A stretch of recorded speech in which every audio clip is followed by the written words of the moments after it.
I think a repressed memory is some sort of traumatic memory that you try not to remember and just kind of store at the back of your mind.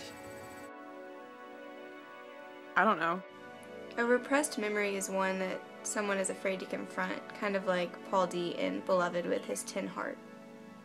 Repressed memories is a relatively new term for an event that happened to somebody as a youngster that was very traumatic. And the way the mind works, it tries to protect itself and protect the individual. And the way that happens is that they repress that memory or get amnesia for that memory, and it's pushed way back somewhere in the back of the mind. It's not gone, it's just not accessible. And as a consequence, they don't feel as much pain and trauma as they would if they were consciously aware of it all the time. But what happens is that over time, little things might trigger that memory and bring it forward when the person's older. So a smell or a sight could actually somehow bring back a piece of it. But it's tricky because sometimes the memory is very vague and amorphous and not real clear, and other times it's very sharp and vivid and detailed. But the concept is an old concept. It goes back to Freud. Freud had the idea of disassociation, in which something that happens to someone which is traumatic gets separated or disassociated from their consciousness. So while he didn't call it repressed memory, it's really the same idea. The memory may be there, but it's just pushed so far back in the unconscious that it's just not part of the person's daily life most of the time. It's only when something triggers it and brings it forward, or when they're old enough and mature enough to deal with it more effectively, it may come forward a little bit and they can start to process it. It's still traumatic for the person, but the chances are, especially if they get therapy, they can deal with it more effectively, because when you have childhood memories that are repressed like that, that person often has adjustment problems and does need therapy just in their daily life just to help them get by, because it manifests itself in kind of unusual behaviors or thoughts that are troubling for that person.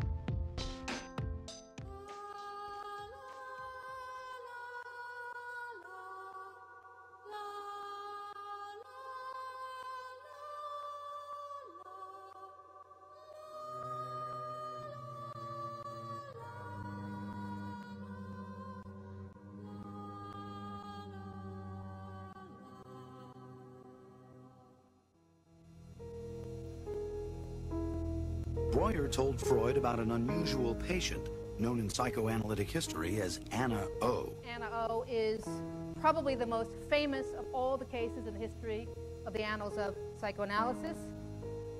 Anna O is markedly intelligent, that she possesses great poetic and imaginative gifts. Anna O is a very severe hysteric. I love to imagine things. She has contractures. Life is a and I'm a part of it. She has paralyses. She has impairment of vision and speech. I see.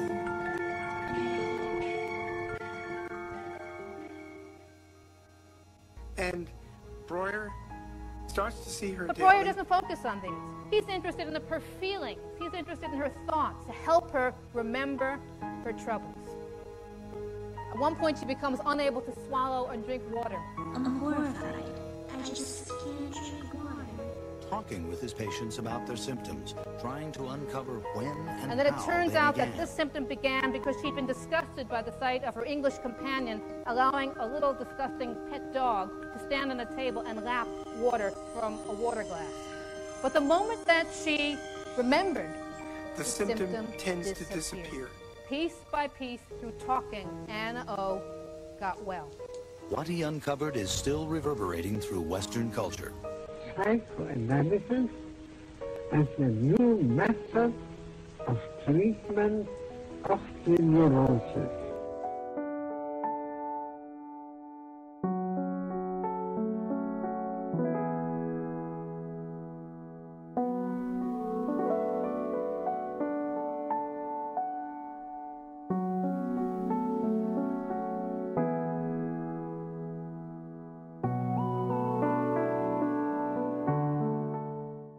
In the hospital, Charlie starts to fear that he might one day molest someone. He knows Aunt Helen was molested as a child, and he does not want to repeat her behavior. With this thought nagging him, he realizes that he needs to fully recover so he never hurts anyone the way Aunt Helen hurt him.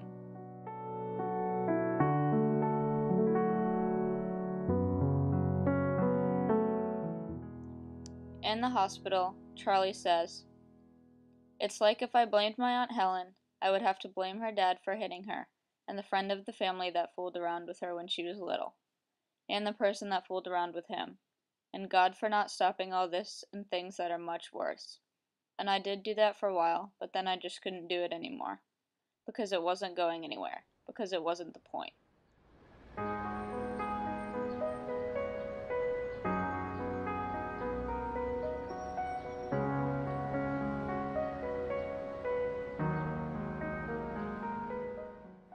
I guess we are who we are for a lot of reasons, and maybe we'll never know most of them.